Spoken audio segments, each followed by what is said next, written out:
Dear students,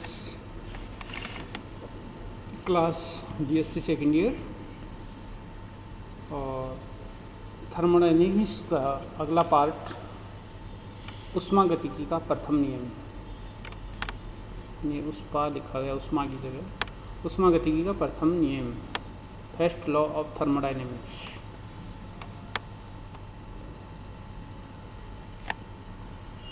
सबसे पहले first law की बात, जो चीज़ें इसमें यूज होगी उनकी बात करते हैं। इंटरनल एनर्जी या आंतरिक ऊर्जा, काफ़ी डिस्कशन इसका पहले भी किया है और आपने छोटी क्लासेज में भी पढ़ा होगा। ऊष्मागतिकी में आंतरिक ऊर्जा का बहुत महत्व है। Internal energy is very important in thermodynamics. ऊष्मागतिक तंत्र में उपस्थित प्रत्येक पदार्थ में एक निश्चित मात्रा की ऊर्जा संलग्न रहती है, जो कि उसके ताप, दाब, आयतन व रासायनिक प्रकृति पर निर्भर करती है।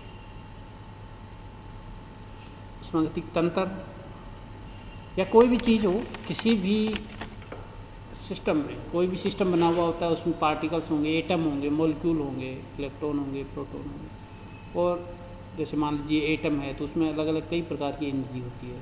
इलेक्ट्रॉन के कारण है, न्यूट्रॉन के कारण है, प्रोटॉन के कारण है, इंटरन्यूक्लियर अट्रैक्शंस हैं उनके कारण है। कहने का मतलब ये है कि कोई भी चीज़ हो, कोई भी वस्तु हो या कोई भी ऊष्मागतिक तंत्र हो, उससे जुड़ी हुई या उसके अंदर कोई ना कोई एनर्जी होती है। और वो एनर्जी किस पर निर्भर करती है? उस तंत्र की यदि बात करते हैं तो उसका ताप कितना है, दाब कितना है, आयतन कितना है और उसकी रासायनिक प्रकृति, केमिकल नेचर कैसी है।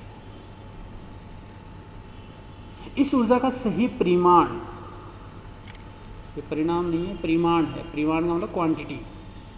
इस ऊर्जा का सही परिमाण ज्ञात करना संभव नहीं है, क्योंकि इसमें अणुओं की स्थानांतरित गतिज ऊर्जा, ट्रांसलेशनल काइनेटिक एनर्जी, घूर्णन ऊर्जा, रोटेशनल एनर्जी, कंपन ऊर्जा, वाइब्रेशनल एनर्जी और अणुओं के अंदर नाभिकों और इलेक्ट्रॉनों की गतिज और स्थितिज ऊर्जाएं आदि सम्मिलित हैं। तो कितनी एनर्जी होगी? कई टाइप की एनर्जी होगी। एक्यूरेट कैलकुलेशन करना बड़ा मुश्किल होता है, इसलिए इसमें इनिशियल एंड फाइनल स्टेट की कंसेप्ट लगाई जाती है।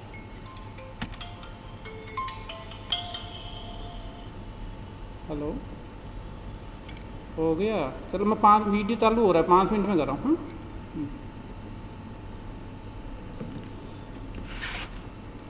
तो कंपन ऊर्जा और अणुओं के अंदर नाभिकों और इलेक्ट्रॉनों की गतिज ऊर्जा और स्थितिज ऊर्जाएं आदि सम्मिलित हैं। इन ऊर्जाओं का मान इस बात पर निर्भर करता है कि पदार्थ में अणु किस प्रकार जुड़े हैं, उनके परमाणुओं की प्रकृति क्या है तथा इलेक्ट्रॉनों की संख्या और उनका अभिविन्यास, ओरिएंटेशन क्या है।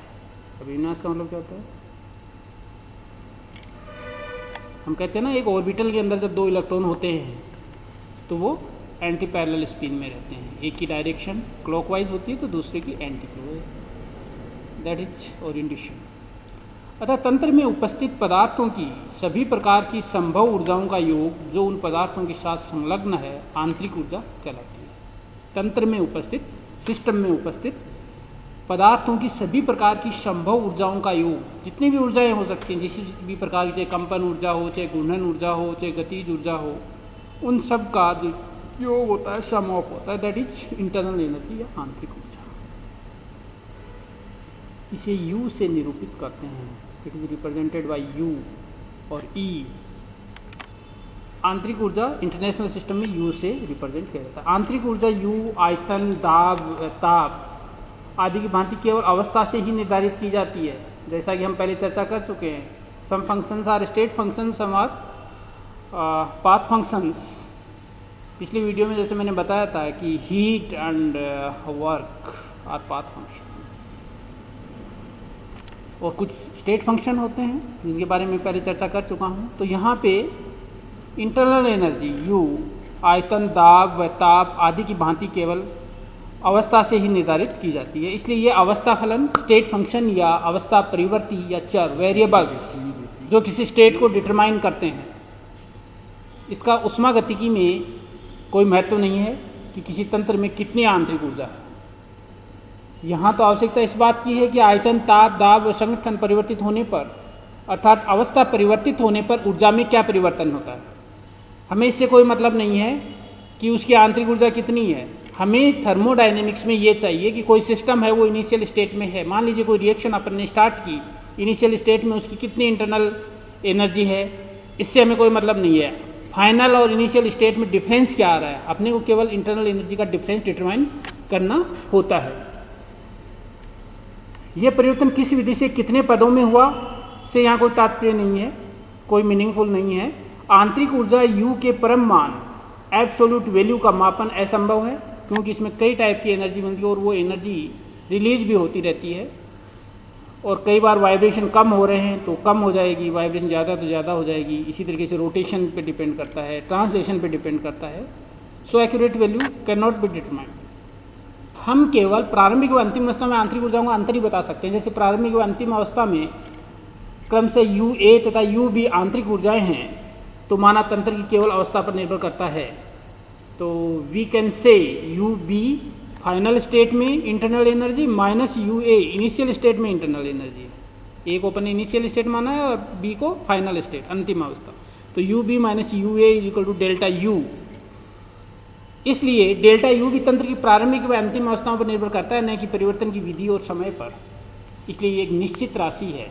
ये किसी चक्रीय प्रक्रम में जहाँ अंतिम व प्रारंभिक अवस्थाएं एक ही है, साइक्लिक प्रोसेस, कुछ स्टेप्स होती हैं और लास्ट में आके सिस्टम वहीं पे अटक जाता है जो प्रारंभिक स्टेट होती है, तो साइक्लिक प्रोसेस होगा। यदि किसी चक्रीय प्रक्रम का अंतिम व प्रारंभिक अवस्थाएं एक ही हैं, वहाँ पे UA इक्वल टू UB, प्रारंभिक अवस्था में और अंतिम अवस्था में इंटरनल एनर्जी सेम होगी, then delta U is equal to 0, internal energy change is equal to 0। आंतरिक ऊर्जा में परिवर्तन तंत्र द्वारा आसपास को या आसपास द्वारा तंत्र को, आसपास का मतलब सराउंडिंग, पारिपार्श्विक, कई बार मैं आपको बता चुका हूँ, तंत्र को उष्मा या कार्य के रूप में ऊर्जा का आदान प्रदान करने से होता है। आंतरिक ऊर्जा में परिवर्तन क्यों होता है कि सिस्टम है वो या तो सराउंडिंग से उष्मा लेता है या कार्य करता है, या कार्य उस पर किया जाता है, या फिर वो उष्मा प्रदान करता है, एब्जॉर्ब करता है या इमेज करता है, इस पर डिपेंड करता है। उष्मागतिकी के प्रथम नियम का कथन, statement of the first law of thermodynamics. ये इंटरनल एनर्जी की जो बात है वो अपन फर्स्ट लॉ में यूज करते हैं, इसलिए अपन ने इसका एक्सप्लेनेशन किया। अब statement of first law of thermodynamics आपने अच्छी तरह से कई साल से पढ़ रहे हो, इसको फिजिक्स में भी पढ़ते हो, केमिस्ट्री में भी पढ़ते हो। क्या है प्रथम नियम? ऊर्जा संरक्षण का नियम, law of conservation of energy, जिससे इस धारणा को बल मिलता है कि ऊर्जा नष्ट नहीं की जा सकती है, उसका केवल रूप परिवर्तित हो सकता है। इस नियम के अनुसार किसी विलगित तंत्र, विलगित तंत्र में आपको बता चुका हूँ, दैट इज आइसोलेटेड सिस्टम, जिसमें सराउंडिंग के साथ ना एनर्जी और ना मैटर दोनों का आदान प्रदान नहीं हो सकता है। विलगित तंत्र में ऊर्जा न तो उत्पन्न की जा सकती है और न ही नष्ट की जा सकती है, उसका एक दूसरे में रूप परिवर्तित हो सकता है। क्या बात बताई, वेरी इंपॉर्टेंट, कि आइसोलेटेड सिस्टम है, मान लीजिए थर्मस फ्लास्क है, उसके अंदर जो चेंज होंगे तो उससे एनर्जी का रूप परिवर्तित होगा, एनर्जी कम या ज़्यादा नहीं होगी, क्योंकि आइसोलेटेड सिस्टम और for example thermos flask surrounding के साथ उष्मा का या ऊर्जा का आदान प्रदान नहीं कर सकता है। यद्यपि इसे एक रूप से दूसरे रूप में परिवर्तित किया जा सकता है। इसे केवल एक प्रकार की ऊर्जा से दूसरी ऊर्जा में परिवर्तित किया जा सकता है। तंत्र और उसके घिराव, सराउंडिंग को संयुक्त रूप से विलगित तंत्र कहते हैं।